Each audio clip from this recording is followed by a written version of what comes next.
살기로 했네. 주님 뜻대로 살기로 했네.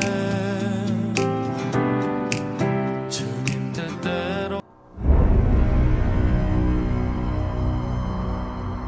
우시아와 요담과 아하스와 히스기야가 이어 유다 왕이 된 시대, 곧 요아스의 아들 여로보암이 이스라엘 왕이 된 시대에 부엘리의 아들 호세아에게 임한 여호와의 말씀이라. 여호와께서 처음 호세아에게 말씀하실 때 여호와께서 호세아에게 이르시되 너는 가서 음란한 여자를 맞이하여 음란한 자식들을 낳으라. 이 나라가 여호와를 떠나 크게 음란함이니라. 이에 그가 가서 디블라임의 딸 고멜을 맞이하였더니 고멜이 임신하여 아들을 낳음에 여호와께서 호세아에게 이르시되 그의 이름을 이스라엘이라 하라. 조금 후에 내가 이스라엘의 피를 예후의 집에 갚으며 이스라엘 족속의 나라를 폐할 것임이니라. 그날에 내가 이스라엘 골짜기에서 이스라엘의 활을 꺾으리라. 고멜이 또 임신하여 딸을 낳음에 여호와께서 호세아에게 이르시되 그의 이름을 로루하마라 하라. 내가 다시는 이스라엘 족속을 궁일이 여겨서 용서하지 않을 것임이니라. 그러나 내가 유다 족속을 궁일이 여겨 그들의 하나님 여호와로 구원하겠고 활과 칼이나 전쟁이나 말과 마병으로 구원하지 아니하리라. 고멜이 로루하마를 젖댄 후에 또 임신하여 아들을 낳음에 여호와께서 이르시되 그의 이름을 로암미라 하라. 너희는 내 백성이 아니요 나는 너희 하나님이 되지 아니할 것임이니라. 호세아는 주전 8세기 북이스라엘의 13대 왕인 여로보암 2세가 왕이 되었을 때부터 주로 북이스라엘을 배경으로 활동했던 선지자입니다. 여로보암 2세는 41년간 북이스라엘을 다스리면서 황금시대라고 불릴 만큼 역사상 가장 큰 번영을 누렸던 왕입니다. 문제는 그가 북이스라엘의 초대 왕인 여로보암의 죄에서 떠나지 않았다라는 점에 있는데요. 열왕기하 14장 24절 말씀입니다. 여호와께서 보시기에 악을 행하여 이스라엘에게 범죄하게 한 느밧의 아들 여로보암의 모든 죄에서 떠나지 아니하였더라. 여로보암 2세는 초대왕 여로보암의 길을 따라서 그 죄에서 떠나지 않았습니다. 결국 그가 죽은 뒤 30년 정도 흘렀을 때 북이스라엘이 아수르에게 멸망하게 되는 비극적인 결과를 낳게 되는데요. 이를 경고하고자 하나님께서는 호세아 선지자를 부르셨습니다. 그런데 호세아를 불러서 처음 하신 말씀은 호세아 입장에서는 선뜻 받아들이기 어려운 말씀이었는데요. 오늘 본문 2절에서 하나님께서는 호세아에게 음란한 여인과 결혼을 해서 음란한 자녀들을 낳으라고 말씀하십니다. 그게 다름 아닌 북이스라엘 백성들이 그들을 사랑하셔서 그들과 언약을 맺으시고 연인이 되신 하나님께 행한 일이었기 때문인데요. 사실 누군가를 아내와 남편으로 맞아들이는 건 쉽게 결정할 수 있는 일이 아닙니다. 결혼이 평생 서로에게 신실하겠다라는 그런 약속과 언약에 기초하고 있기 때문이죠. 혹 생각대로 결혼 생활이 원만하거나 행복하게 흘러가지 않을 때 역시 마찬가지입니다. 문정희 시인의 부부라는 제목의 시가 이 점을 잘 말해주고 있는데요. 그 가운데 이런 구절이 있습니다. 결혼은 사랑을 무효화시키는 긴 과정이지만 결혼한 사랑은 사랑이 아니지만 부부란 서로를 묶는 것이 쇠사슬인지 거미줄인지는 알지 못하지만 묶여있는 것만은 확실하다고 느끼며 어린 새끼들을 유정하게 바라보는 그런 사이이다. 사실 결혼은 두 사람 사이의 사랑을 더 깊게 합니다. 서로가 더 성숙해져 갈 수 있도록 돕죠. 그런데 경우에 따라서 시인처럼 결혼 생활을 하면 할수록 오히려 사랑의 힘을 잃고 시들어가게 되는 그런 안타까운 일들이 벌어지기도 합니다. 그런데 그럴 때에도 부부는 여전히 서로에게 묶여있게 됩니다.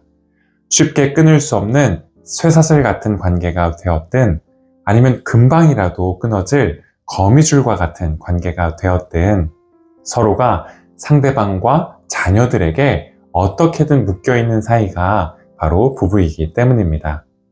하나님과 이스라엘 백성들 사이 역시 마찬가지였습니다. 예레미야 선지자가 밝히고 있듯이 하나님과 이스라엘 백성들이 막 사랑을 키워가면서 언약을 맺었던 그때 하나님과 이스라엘 백성들 사이에는 서로를 향한 헌신이 있었고 또 신실함이 있었습니다. 예레미야 2장 2절 말씀인데요. 가서 예루살렘의 귀에 외칠지니라. 여호와께서 이와 같이 말씀하시기를 내가 너를 위하여 내 청년 때의 인애와 내 신혼 때의 사랑을 기억하노니 곧 씨 뿌리지 못하는 땅 그 광야에서 나를 따랐음이니라. 출애굽 이후에 먹고 마실 것이 부족했던 광야에서 생활했을 때 이스라엘 백성들에게는 인애와 사랑이 있었습니다. 그런데 정작 약속의 땅에 정착해서 풍요를 누리게 되면서 문제가 생겨버리고 말았습니다. 그들이 하나님을 잊고 그들에게 더 큰 풍요를 약속해주는 우상을 쫓게 되었기 때문이죠. 호세아서 2장 5절 상반절 말씀을 새번역 성경으로 제가 봉독해 드리겠습니다. 그는 자랑하기를 나는 나의 정부들을 따라가겠다. 그들이 나에게 먹을 것과 마실 것을 대고 내가 입을 털옷과 모시옷과 내가 쓸 기름과 내가 마실 술을 댄다 하는구나. 우상은 이스라엘 백성들에게 먹을 것과 마실 것, 또 털옷과 모시옷, 기름과 술을 약속해 주었습니다. 더 많은 것들을 욕심내게 했죠. 그런데 그래서 이스라엘 백성들이 정말로 행복해질 수 있었을까요? 톨스토이의 마귀와 빵 한 조각이라는 제목의 단편이 있습니다. 이른 새벽부터 밭에 나가서 열심히 일한 한 가난한 농부가 있었습니다. 일을 하다가 배가 고파지면 그냥 마른 빵 한 덩어리로 간신히 끼니를 때웠죠. 그런데 어느 날 여느 때처럼 나무 밑에 둔 그 빵이 감쪽같이 없어지고 말았습니다. 농부가 죄를 짓게 만들려고 마귀가 그 빵을 훔쳤기 때문인데요. 놀랍게도 농부는 오늘 하루 굶는다고 죽지는 않겠지.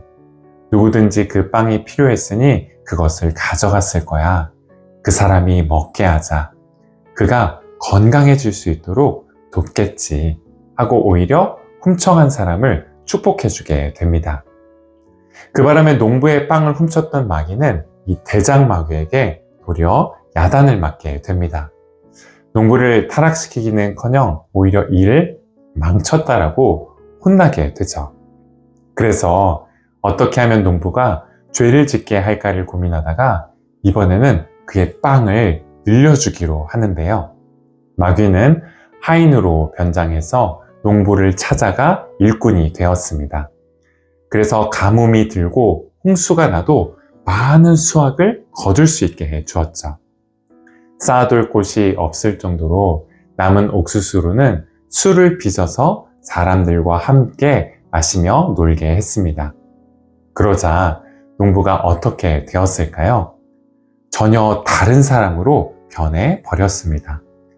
농부는 위스키를 따르다가 실수로 잔을 떨어뜨린 아내에게 욕을 퍼붓고 또 초대받지 않고 찾아온 굶주린 가난한 농부를 비렁뱅이라고 모욕을 주고 허풍을 떨었습니다. 여우처럼 사람들을 속이려고 하다가 결국에는 늑대처럼 잔인해져 주먹질을 날리고 계속 술을 퍼 마시다 정신을 잃고 쓰러져 돼지처럼 코를 골았죠. 어떻게 이런 극적인 반전이 있을 수 있었는지 마귀는 자기 대장에게 이렇게 보고하게 되는데요.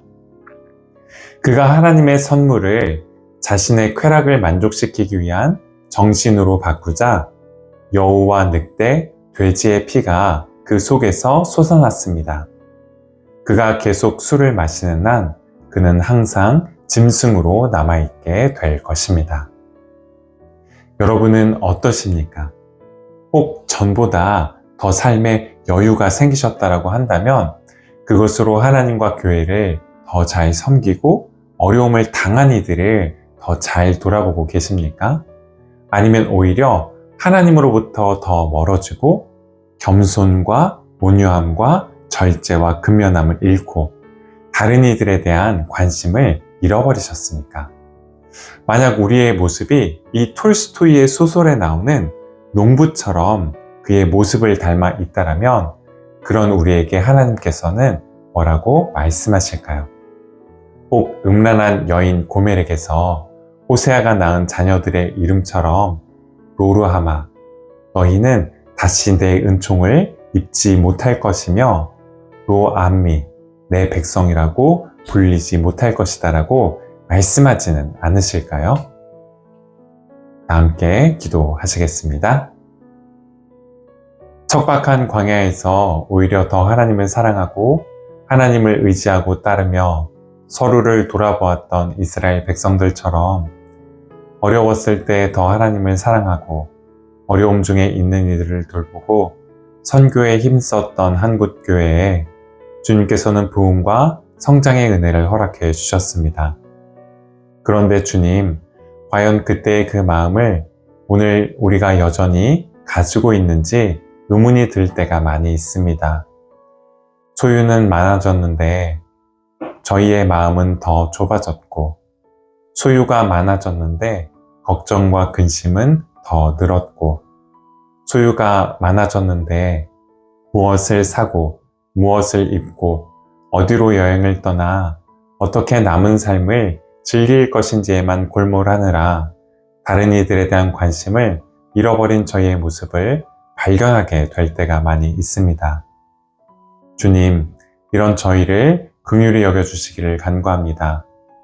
저희를 너무 가난하게도 마시되 혹 저희가 가지고 있는 소유가 저희를 주님과 주님께서 사랑하시는 이들에게서 멀어지게 한다면 그 소유를 조금 잃게 되더라도 다시 은혜 안에서 살아가는 기쁨을 되찾고 주님을 향한 사랑과 헌신을 되찾기를 바라게 하옵소서.